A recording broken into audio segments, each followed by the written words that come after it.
Oh, it's just now it's going to be interviewing me. Mm-hmm. So we're just leaving. I think we can both say with safety that this is our favorite place we've been since we left. Amazing. Yes. We are at Topsail Preserve National Forest, and it has been fantastic. And the great thing is it's our first state park, and we learned a valuable lesson. And what was that, Kym? You can save a lot of money. State parks are awesome, and they cost like 1/8 of the price. Well, I think it was like $6 a night or some ridiculous thing. It was $30. okay. So that's right, $30 a night or some ridiculous thing. That's still cheaper than anywhere we've stayed, and it's so much better than anywhere we have stayed. I mean, beautiful. See footage now.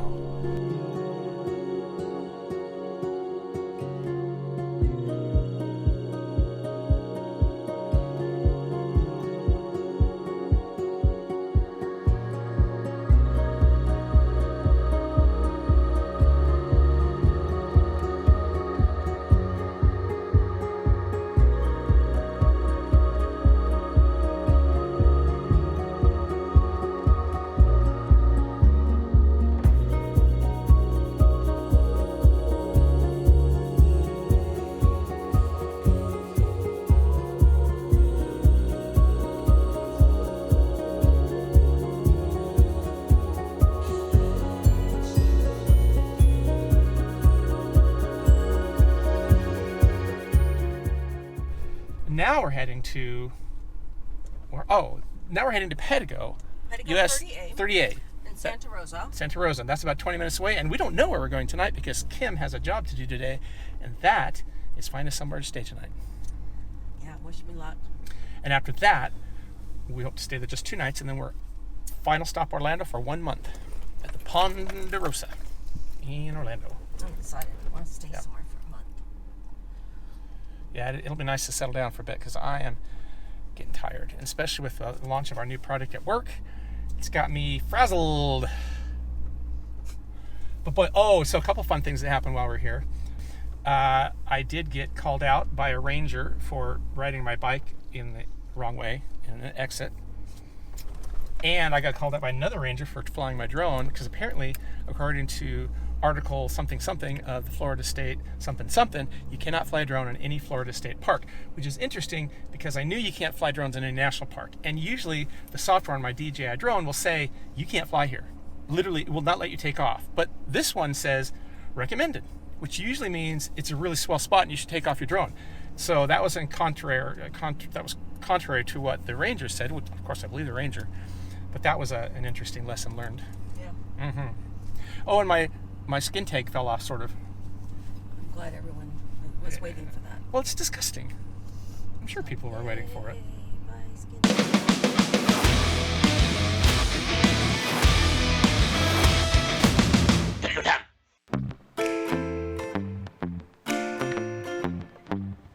All right, we're going to ask some questions. You got 30 seconds. Great. Okay, we want you to introduce our fine gentlemen.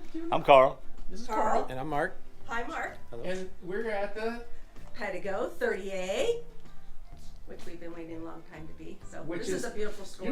The 38 is not the name of the city. What's the name of the city We're here? an area called Watercolor. There really is no incorporated cities. Santa Rosa Beach. See, that's what I thought it was. Santa Rosa is what I thought you'd answer right away. So in Walton County.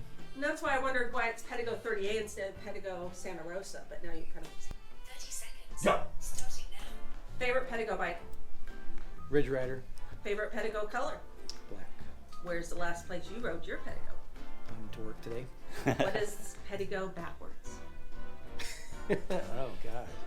Odapad. Good. What year was Pedego founded?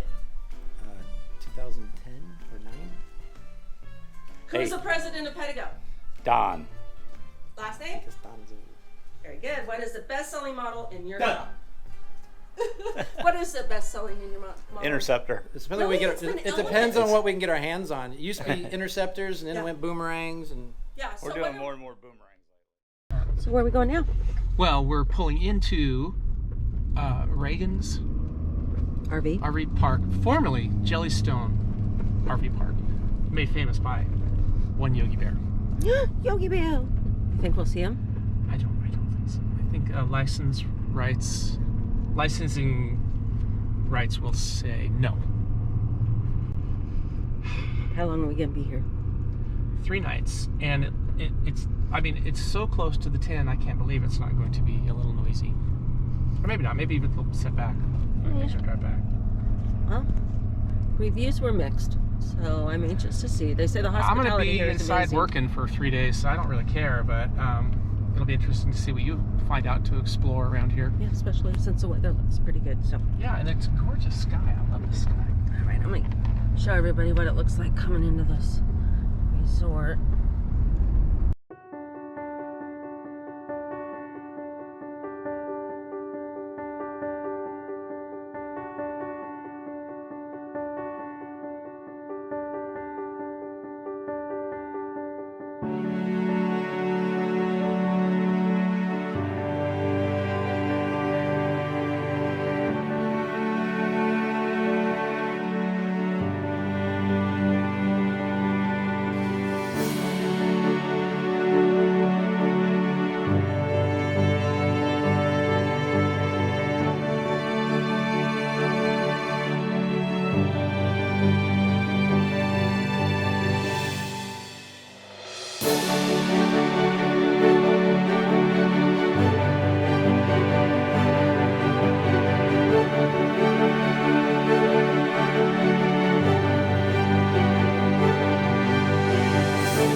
Oh, Charlie. Hello. Charlie. Hello, Charlie. So Kym and I are heading out for dinner.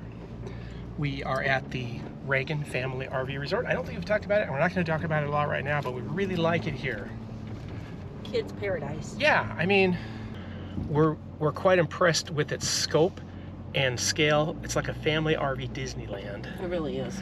And you can tell, you can just feel it in the air. We're here on off season, so there's nothing going on. It's practically empty. But you can tell during the season that there's a lot going on. You can tell there's tons of kids running around, having a great time with lakes and slow rivers and swimming slides and frisbee golf and just everything. There's just a huge playground. So one thing I forgot to mention, the Regan Family RV Park used to be called Yogi Bear's Jellystone National Park. And as the guy told us yesterday in the store, the reason it changed was that it used to be a franchise, of course, right? Because you'd have to license something like Yogi Bear. And some years ago, they had a greased pig contest for the kids, and apparently PETA got a hold of that, and they didn't like that. And the folks that who does Yogi Bear, Screen Gems or whoever, contacted them and said, we don't want to be affiliated with you anymore. So that broke that franchise down. And then, as the story goes, this is all just what the guy was telling us in the store. They called back later and said, okay, we do want to continue business with you. And they realized by then that they don't really need the franchise. And anyway, what kid knows Yogi Bear? Like, who's going to franchise Yogi Bear, for heaven's sake? So anyway, that's how the story goes, of how the Yogi Bear Jellystone Park became Regan Family Resort. So we're heading on into Rancho Grande Mexican restaurant.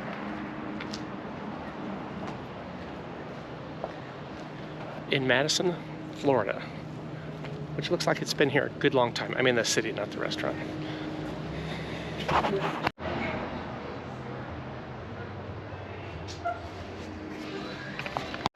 Ooh.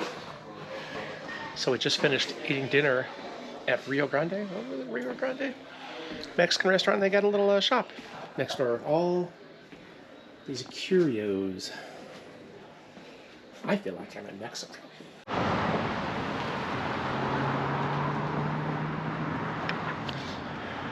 Just taking a little post-dinner walk. Madison, Florida. That's the Madison County Courthouse. We read while we were in the restaurant that its height of the population was like 3,700 in 1970 something, and now it's like 2,700. So it's not going Probably great. because the average income is so low. Yeah, we read the average income is like 17K. I think people are moving out and trying to find a better way of life. Yeah, that's rough. But it's not without its charm. Aggressive. What if it just pops? Yeah, this enormous silo, for lack of a better word, in the courthouse lawn. Try Google it. I wonder if it's their water, emergency water supply or something. Like, why would it be in the yard of the courthouse? Did you miss us, Charlie? I don't sound sleepy to you. Charlie was having a good sleep while we were walking around Madison, Florida.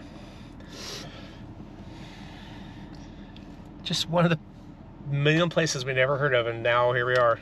Nor would we have ever gone to. No, I mean, you wouldn't make Madison, Florida a destination stop, but since you're in the neighborhood... Nor would I in the future, but... Well, it's not... Kim doesn't like it here very much. There's nothing to do. It's just... Well, it's a little teeny town. It is a teeny town. It reminds me of, again, Oklahoma when I was there when I was a little kid. Because we used to walk into town and the shops looked just like this. Where does it remind you of? What? Where is it? Oklahoma. Oklahoma, where the something and the dog. Kim insisted on a fire, and I tried to make us a fire with this.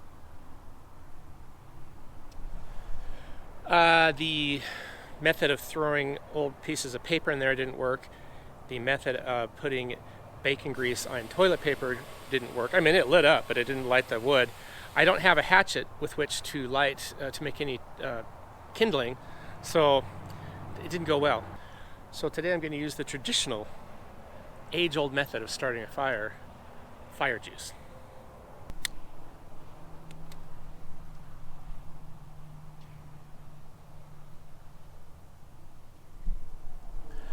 I can tell you that's going a lot better than it was last night already. I don't think the wood was exactly dry, but and the smell of a fire made with oh, we're getting some new neighbors. The smell of a fire made with lighter fluid is delightful. Okay, I think I can say that's a fire now. Yeah. Look, honey, it's a fire. What? Are you impressed with my skills?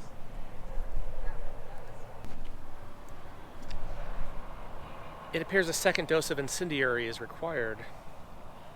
All right, this time for sure.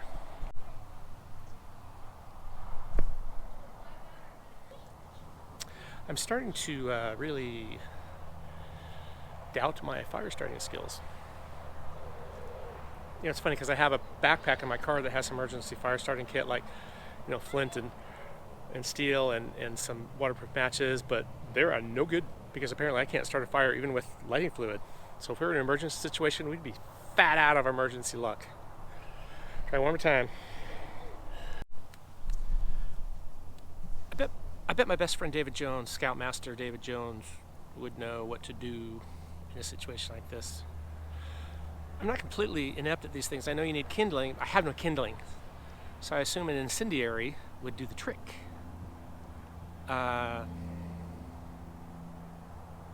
Maybe it's just a matter of how much incendiary you're willing to waste on a single fire.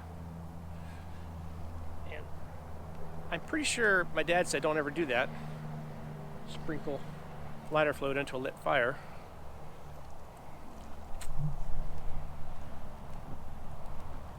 Kids, don't try that at home.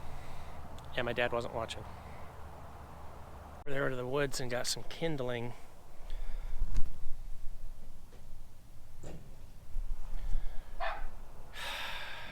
Let's see how that goes.